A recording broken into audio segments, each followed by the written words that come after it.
नमस्कार, सुप्रभात. मी सागर जोशी. TV9 मराठीमध्ये आपलं स्वागत.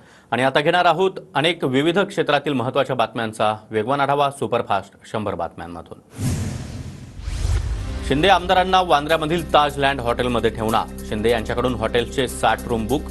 भावना गवळी आणि कृपाल तुमाने यांच्यासाठी शिंदेंकडून जोरदार फिल्डिंग.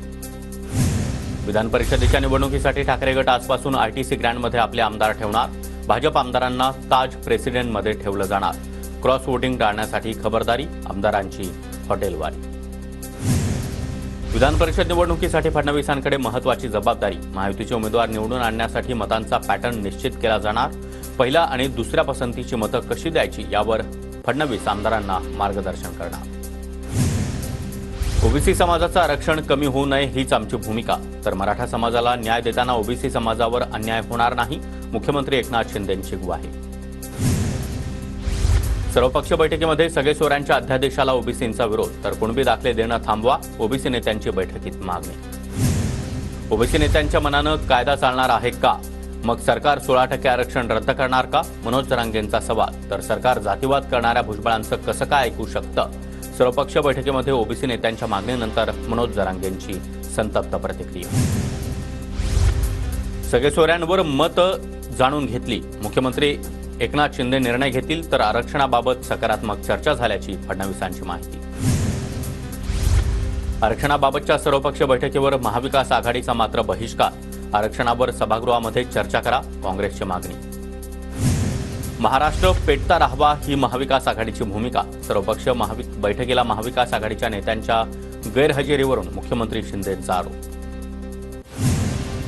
महाविकास आघाडीकडे निवडणुकीच्या बैठकीसाठी वेळ आहे, मात्र मराठा समाजाच्या प्रश्नांसाठी वेळ नाही. विरोधकांनी आपली राजकीय जात दाखवली, उपमुख्यमंत्री फडणवीसांची टीका.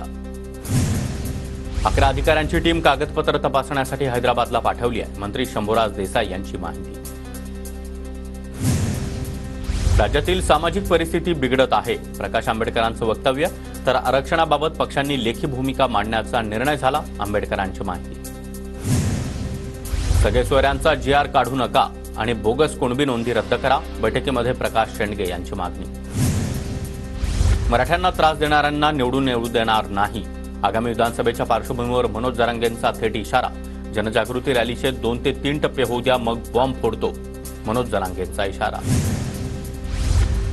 मनोज जरांगे यांची मराठा शांतता जनजागृती रॅली आज धाराशिवमध्ये आज मनोज जरांगे मराठा बांधवांसोबत संवाद साधणार. उपमुख्यमंत्री देवेंद्र फडणवीसांनी घेतली राज्यपालांची भेट. भेटीमध्ये विधान परिषद सभापतीच्या निवडीबाबत चर्चा. भाजपकडून विधान परिषदेसाठी राम शिंदे यांच्या नावाचा विचार सुरू. मुख्यमंत्री एकनाथ शिंदे आज दिल्ली दौऱ्यावर. सर्वश्रेष्ठ कृषी राज्याचा पुरस्कार महाराष्ट्राला मिळाल्यानंतर मुख्यमंत्री एकनाथ शिंदे पुरस्कार स्वीकारणार. वरळी हिट अँड रन प्रकरणातील मुख्य आरोपी मिहिर शहाला अटक. आज कोर्टामध्ये हजर केलं जाणार. मिहिर शहाची आई आणि बहीण देखील ताब्यात. वरळी हिट अँड रन प्रकरणामध्ये मुख्य पुरावा असलेली गाडी लपवण्याचा आरोपींचा डाव. पोलीस तपासात माहिती समोर. वरळी अपघातामधील मृत महिलेच्या कुटुंबियांना अश्रुअनावर. आरोपी मिहिर शहाला फाशीची शिक्षा व्हावी, मृत महिलेच्या कुटुंबियांची मागणी. वरळी अपघात प्रकरणामधील मुख्य आरोपी मिहिर शहावर हत्येची कलम लावा, आदित्य ठाकरे यांची विधानसभेत मागणी. अजित पवार गटाचे मंत्री आणि आमदारांनी घेतलं सिद्धिविनायकाचं दर्शन. आगामी निवडणुकांसाठी अजित पवार गटाकडून बाप्पाला साकडं. अरोरा नावाच्या व्यक्तीला राष्ट्रवादी काँग्रेस पक्षाकडून 200 कोटींचं कंत्राटामुळे पक्ष किती पुढे जाईल हे माहिती नाही. लोकांची असणारी नाळ तुटल्यानंतर अशी कामं करावी लागतात. रोहित पवारांचा अजित पवार गटाला टोला. अर्थसंकल्पानंतर मुख्यमंत्री भाव खाऊन गेले आणि अजितदादा मात्र मागे पडले. त्यामुळे 200 कोटी देऊन एक एजन्सी नेमली गेली आहे. त्या एजन्सीनं सांगितलं ते दादांनी ऐकलं. रोहित पवारांचा खोचक टोला. लोकसभेमध्ये मोदी 400 पारच्या खाली बोलले नव्हते, मात्र देशाला चुकीच्या दिशेनं नेण्याचा प्रयत्न सामान्य मतदारांनी हाणून पाडला. शरद पवारांची पंतप्रधान मोदींवर टीका. माझ्या संपर्कात कुणीही नाही, मात्र जयंत पाटलांना लोक भेटतात. शरद पवार गटातील पक्षप्रवेशाच्या चर्चांवर शरद पवार यांचं उत्तर. शरद पवारांना सुधीर मुनगंटीवार यांची माहिती. प्रलंबित मागण्यांसाठी मुंबई महानगरपालिकेची निवासी डॉक्टर 22 जुलैपासून सामूहिक रजेवर. निवासी डॉक्टरांची विद्यावेतन वाढ आणि महागाई भत्त्याबाबतची मागणी अद्यापही प्रलंबित. दृष्टिहीनांसाठी सिग्नलवर बीप वाजवणार. मुंबईतील 3 ठिकाणी पालिकेची चाचणी सुरू. बीपर यंत्रणेमुळे दृष्टिहीनांना रस्ते ओलांडणं सोपं होणार. अतिवृष्टीनंतर सुस्थितीतील रस्त्यांसाठी आता महानगरपालिका अलर्ट मोडवर. रस्त्यांवरील खड्डे छोटे असतानाच भरावे, अतिरिक्त महापालिका आयुक्त यांचे निर्देश. कमला मिलचे मालक रमेश गोवानी यांना अटक. आर्थिक गैरव्यवहार प्रकरणामध्ये रमेश गोवानी यांना अटक. मुंबई गुन्हे शाखेच्या आर्थिक गुन्हे शाखेची कारवाई.